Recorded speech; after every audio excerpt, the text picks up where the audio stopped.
नमस्कार, welcome to career 247। मैं हूं प्रशांत धवन। नाउ रिसेंटली कनाडा के प्राइम मिनिस्टर ने अपने देश को संबोधित करते हुए ये वीडियो करी है रिलीज। इस वीडियो में आप देखोगे कनाडा के प्राइम मिनिस्टर कह रहे हैं कि our economy is under threat from abroad. अब यहाँ पे आप कहोगे कनेडियन इकोनॉमी को कौन सा थ्रेट आ गया? यूएसए के साथ तो इनकी ट्रेड डील हो गई थी ना। देखिए, ट्रेड डील होने के बावजूद डोनाल्ड ट्रंप को यह बात पसंद नहीं आई कि कनाडा ने चाइना के साथ एक ट्रेड डील कैसे कर ली, और इसी बात को लेकर हाल ही में डोनाल्ड ट्रंप ने धमकी दी है कि ये 100% टैरिफ लगाएंगे कनाडा पर। इससे साफ साफ एक बात तय हो जाती है, कनाडा एक एटलीस्ट यूएस की नज़र में एक सॉवरन कंट्री नहीं है, ये यूएसए का एक वैसल स्टेट है। क्योंकि मैंने आपको बताया था, एक वैसल स्टेट अपने हिसाब से विदेश नीति के निर्णय नहीं ले सकता। अब आप सोचकर देखिए, कनाडा और चाइना ने $7 बिलियन की डील क्या करी। कुछ दिन पहले एक ट्रंप की वीडियो सामने आती है जहां पे वो कहते हैं कि हाँ ठीक है, मार्क कार्नी को ये डील कर लेनी चाहिए, इससे कनाडा का फायदा होगा। अब अचानक से ट्रंप कहते हैं कि ये डील करने की वजह से कनाडा को हम 100% टैरिफ से हिट करेंगे। और यही बात देखते हुए कनाडा के प्राइम मिनिस्टर अब सीधा सीधा ये कह रहे हैं, we are buying Canadian, be Canadian, buy Canadian. यही बात मुझको याद है, जब भारत के नेता बोलते थे तो काफी लोग उन पर हंसते थे, कहते थे कि हमारे पास एप्पल थोड़ी ना है, हमारे पास ये थोड़ी ना है, हम ऐसा कैसे कर लेंगे। जबकि कनेडियंस में मैं एक सिंसियरिटी ये देख रहा हूं, जब इनका लीडर सीरियसली इनको कहता है देश पर संकट की घड़ी है, देश पर दबाव है, अब समय आ चुका है कि हम विदेशी माल ना खरीद कर सिर्फ कनेडियन चीजें ही परचेज करें। कनाडा के लोग बिल्कुल इससे एग्री कर रहे हैं, और चाहे कोई लेफ्ट विंग का हो, राइट विंग का हो, किसी भी विंग का हो, सब लोग अपने प्रधानमंत्री के पीछे खड़े हैं। ये जो क्लिप है ये देखिए। With our economy under threat from abroad, Canadians have made a choice to focus on what we can control.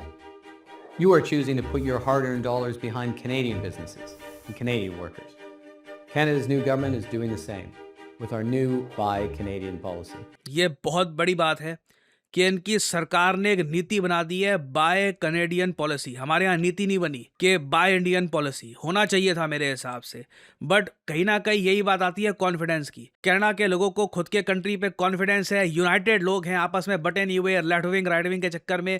यहाँ पे ना लिटरली इंडिया में भी अगर हम एक पॉलिसी बना ले कि बाहर की चीज़ें खरीदनी नहीं है, मैं आपको बता दूं, उसी से हमारा जो ट्रेड डेफिसिट है ये काफ़ी जगह सही हो जाएगा, हमारे इंपोर्ट एक्सपोर्ट का जो इम्बैलेंस है ये काफ़ी जगह सही हो जाएगा। We can really improve our currency as well. और परहैप्स अब समय आ चुका है कि हम भी भारत में बाय इंडियन पॉलिसी ये लेकर आएँ। We're on a mission to build big, from millions of homes that will improve affordability, to major projects that will transform our economy, to the new military hardware that will protect Canadians and our sovereignty. We will build big with Canadian materials, Canadian steel, aluminum.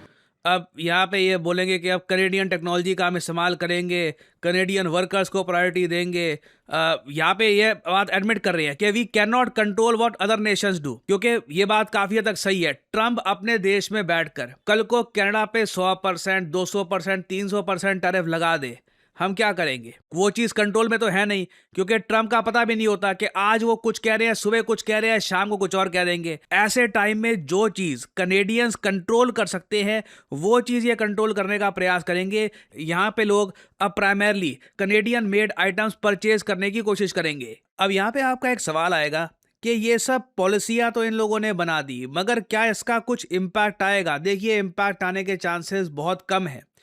कथनी और करनी में बहुत फ़र्क होता है। ये mark Carney कह रहे हैं कि हम जी देखो यूएसए की चीज़ें कम परचेज करेंगे और यूएसए के टैरिफ झेल लेंगे वगैरह, ये सब अपनी जगह है। बट 100 बातों की एक बात है, कनाडा अगर मान लीजिए 100 रुपये का एक्सपोर्ट करता है ना पूरी दुनिया में, तो उसमें से 67 रुपीज़ का एक्सपोर्ट जाता है सिर्फ यूएसए को। जी हाँ, 67%। अभी भी थोड़ा बहुत कम होने के बाद भी कनेडियन एक्सपोर्ट जाते हैं यूएसए को। कनाडा कंप्लीटली डिपेंडेंट है यूनाइटेड स्टेट्स ऑफ अमेरिका पे। ये मैं कहूँगा अमेरिकन विदेश नीति की बड़ी जीत है कि पिछले कई दशकों में इन्होंने कनाडा को कभी भी किसी और कंट्री के साथ डीप रिलेशंस बनाने नहीं दिया।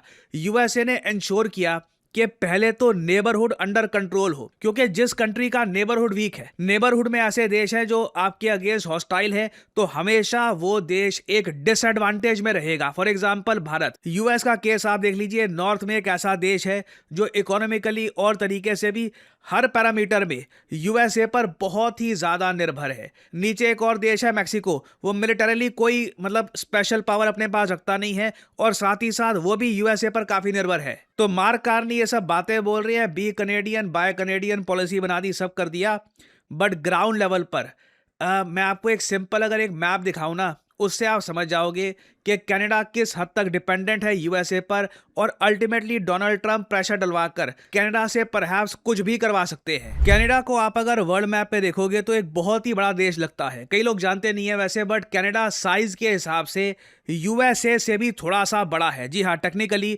यूएसए से भी ज्यादा बड़ा देश है कनाडा, इवन भारत से भी बहुत ज्यादा बड़ा है। करीब आप कह सकते हैं 3 गुना बड़ा है कनाडा साइज में in total square kilometre area. और वैसे कहने को तो ये दुनिया का सेकंड लार्जेस्ट कंट्री है रशिया के बाद, मगर ज्यादातर कनाडा बिल्कुल खाली है, वहां पे कोई रहता नहीं है। बिल्कुल आप कह लीजिए क्लाइमेट वहां पर ऐसा है कि कोई रह भी नहीं सकता। 90% कनाडा की जो आबादी है, जो यूएसए के साथ जो इनकी बॉर्डर लगती है ना, इसी के 100 किलोमीटर के आसपास के इलाके में है। जो भी इनके बड़े बड़े शहर हैं, चाहे ओटावा, टोरंटो, क्वेबेक या फिर इवन विक्टोरिया आप देख लीजिए, ये सभी आपको यूएस बॉर्डर के बहुत ज़्यादा करीब मिलेंगे। और कल को अगर मान लीजिए यूएसए ने इनके साथ इकोनॉमिक रिलेशंस तोड़ दिए, तो जो ये सारी बेल्ट है ये कोलैप्स कर जाएगी। ये सिटीज़ जो है ये खुद को सस्टेन नहीं कर पाएगी यूएस सपोर्ट के बिना या फिर यूएसए के ट्रेड के बिना। Canada as a country properly function नहीं कर पाएगा।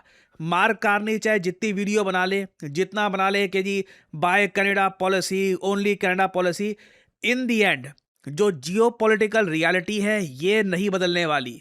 और अब देखना ये होगा कि क्या यूएस के दबाव के अंडर क्या कनाडा अपनी ट्रेड डील चाइना के साथ तोड़ेगा या नहीं तोड़ेगा। अगर ऐसा हो जाता है तो कनेडियंस जेन्युइनली फील करेंगे कि ये एक आज़ाद कंट्री में नहीं रहते, ये बस एक आप कह लीजिए वेसल स्टेट है जो यूएसए के इशारे के हिसाब से चलती है। साइज में चाहे यूएसए से बड़ी हो, बट पावर में it is pretty much like a state of US. जो ट्रंप काफ़ी बार चढ़ाते हैं कनेडियन प्राइम मिनिस्टर को कि तुम प्राइम मिनिस्टर थोड़ी ना हो, तुम तो गवर्नर हो, ये काफ़ी हद तक सही साबित हो जाएगा। तो ये सब चीज़ें देखकर भारत के लिए क्या लेसन सामने आता है? सबसे बड़ा लेसन यही है, डाइवर्सिफिकेशन। बात यहाँ पर यूएस की नहीं है। जब आप एक कंट्री पर बहुत ही ज़्यादा निर्भर करना स्टार्ट कर देते हैं ट्रेड के लिए, तो आज नहीं तो कल प्रॉब्लम आएगी। मेरे हिसाब से भारत को एक काम पर बहुत फोकस करना चाहिए, वो ये है कि जो जीसीसी कंट्रीज हैं, गल्फ कोऑपरेशन काउंसिल वाले देश हैं, जहाँ पे Saudi Arabia, UAE, Kuwait, Qatar, ये सब देश आते हैं, इनके साथ भारत का ट्रेड बहुत ज़्यादा है। हमारा टोटल ट्रेड इनके साथ $161 बिलियन पहुंच चुका है। जो हमारे टोटल ट्रेड है उसका आप रफली कह लीजिए 14 से 15% सिर्फ जीसीसी कंट्रीज के साथ है। यूएसए के साथ रफली आप कह लीजिए 10 से 11% के आसपास है। परहैप्स अब डाइवर्सिफिकेशन की आवश्यकता है, हमें और इकोनॉमीज ढूंढनी होंगी। कई कंट्रीज है जहां पे हमारा ट्रेड बहुत कम है। For example France, Bharat France का ट्रेड आज भी आप अगर देखो तो $13 बिलियन के आसपास है, जिसको हमें पहुंचाना चाहिए $50 बिलियन तक। India Germany trade, India Netherlands trade, India south Korea trade, यहाँ पे हमको ट्रेड अपना बढ़ाकर यूएसए पर, जीसीसी कंट्रीज पर, इवन मैं कहूँगा आसियान देशों पर जो निर्भरता है ये कम करनी होगी, क्योंकि आपको पता नहीं है कब कौन अपनी मार्केट का एक्सेस बंद कर दे और आपके देश को प्रेशर में डाल दे ना। आने वाले समय में कनाडा यू टर्न लेता है या नहीं लेता है, इससे रिलेटेड डिटेल्स बहुत ही जल्द सामने आएंगी। कुछ अपडेट्स आती हैं तो मैं आपके लिए अपडेटेड वीडियोस लाता रहूंगा। फाइनली यहाँ पे आपसे मैं एक सवाल पूछूंगा कि कौन सा देश है जिसने रिसेंटली बांग्लादेश को रिप्लेस कर दिया है in the T20 world cup 2026। जी हाँ, बांग्लादेश की जगह अब ये टीम यहाँ पर आ चुकी है। ये है यहाँ पे आपकी ऑप्शंस, चाइना, स्कॉटलैंड, जापान या फिर जर्मनी। कमेंट सेक्शन में करिए उत्तर। जो लोग देंगे सही आंसर उनकी कमेंट को मैं दे दूंगा हार्ट, ताकि बाकी लोग समझ पाएं कि सही उत्तर क्या है। और फाइनली आप लोगों के लिए एक बहुत ही बड़ी अनाउंसमेंट, करियर 247 की रिपब्लिक डे सेल एक्टिवेट हो चुकी है। आप में से कई लोग लगातार पूछ रहे थे कि फिर से 26% सेल कब आएगी, क्योंकि लास्ट टाइम मैं आपको बता दूं 26% जो सेल आई थी उस पर बहुत लोगों ने परचेज किए थे कोर्सेज, बट वो सेल सिर्फ कुछ ही दिनों की थी, 2 दिन की थी। But due to heavy public demand हमने 26 जनवरी के स्वर्ण मौके पर भी 26% की सेल स्टार्ट कर दी है। तो आपको 26% का डिस्काउंट मिलेगा ऑन ऑल करियर 247 कोर्सेज। करना आपको सिंपली क्या है कि जो वीडियो है इसकी कमेंट सेक्शन में जाइए, यहाँ पे आपको ये लिंक मिल जाएगा, इस लिंक पर करिए क्लिक, आपके सामने खुल जाएगा ये पेज वेबसाइट का। यहाँ पे आप बाय कर सकते हैं करियर 247 के कोर्सेज। फॉर एग्जांपल इंटरेस्टेड हैं in our flagship data analyst course जो पावर्ड है बाय IBM, जहाँ पे आपको लाइव क्लासेस मिलती है, आपको प्रॉपर ट्रेनिंग दी जाती है, हम आपके रेज्यूमे बिल्डिंग में भी हेल्प करते हैं आपकी, और जो आपको सर्टिफिकेट मिलेगा इस कोर्स को कंप्लीट करने के बाद it will look like this. जी हाँ, प्रॉपर IBM के लोगों के साथ आपके पास एक सर्टिफिकेट होगा। डेटा एनालिस्ट के लिए जो भी स्किल्स आपको चाहिए ये आपको प्राप्त हो चुकी होगी इस 6 महीने के कोर्स में। और कल को आप नौकरी ढूंढने के लिए जाते हैं एज ए डेटा एनालिस्ट, या फिर मैं कहता हूं कहीं और भी आप एज ए जॉब अप्लाई करते हैं, आपको डेफिनेटली इससे एक बड़ा बूस्ट मिलेगा। ऑलरेडी मैं आपको बता दूं करियर 247 के डेटा एनालिस्ट कोर्स को कंप्लीट करके कई लोग अपनी पहली जॉब शुरू कर चुके हैं। नहीं तो कई लोग होते हैं उनको समझ नहीं आता कि ग्रेजुएशन कर रहे हैं, लास्ट ईयर है, अब क्या करें, इसके बाद जॉब कहाँ से स्टार्ट करनी होती है, किससे बात करनी होती है, आखिर पहली जॉब कैसे लगे, क्योंकि हर जगह लोग एक्सपीरियंस मांगते हैं। How do you start your first job? तो अगर आपके भी यहाँ पर बहुत सारे क्वेश्चंस हैं, सिंपली यहाँ पे वीडियो की कमेंट सेक्शन में जाइए, लिंक पर करिए क्लिक, उसके बाद यहाँ पे आप जो कोर्स है हमारा ये कर सकते हैं परचेज। और सिंपली आपको करना क्या है, यहाँ पे जाके अपना नाम, ईमेल आईडी, नंबर डालिए, डिस्काउंट कोड डालिए यहाँ पर PD10, ताकि आपको मिले 26% डिस्काउंट। और सिर्फ आपको अप्लाई कर देना है, यहाँ पे कुछ खरीदने को नहीं, कुछ नहीं कह रहे, सिर्फ अप्लाई कर दीजिए। आपको कॉल बैक आएगा करियर 247 से, और आप बात कर सकते हैं, यहाँ पर डिस्कस कर सकते हैं व्हाट यू नीड और कैसे अपने करियर को आप बेहतर बना सकते हैं विद करियर 247। सो इसी नोट के साथ ये है वीडियो का अंत। Thank you for listening and as I always say, may the gods watch over you.